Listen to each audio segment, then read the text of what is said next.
Number দেখলে কি হবে? আমার নাম্বার দেখলে কি হবে? আমার ছিল না, এটা কি করে হয়?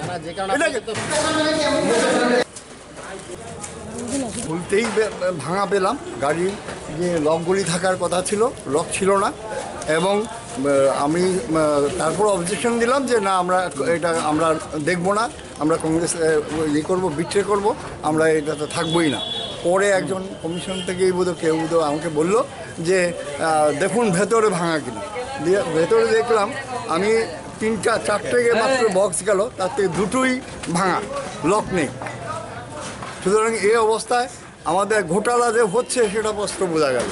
আচ্ছা, আমাদের আজকে আসলে যেটা আমরা গতকালকেই, আপনারা জানেন আমাদের গত ইলেকশনের সময় আমাদের যে বিভিন্ন ভিভিপ্যাট বা কন্ট্রোল যেগুলি আমাদের এখানে ইলেকশনের সময় প্রবলেম দেখা দিয়েছিল, এগুলি এখান থেকে ইলেকশন কমিশন থেকে আমাদের ইসিএল পাঠানো হয়েছিল এগুলি মেরামতের জন্য। তো এগুলি মেরামত করার পরে আমরা গতকালকে এগুলি আমাদের উমাকান্ত স্কুলে আমরা রাখলাম। এখন এগুলিকেই আমরা পলিটিক্যাল পার্টির প্রেজেন্সে আমরা এগুলিকে স্ট্রং রুমে ঢুকাবো।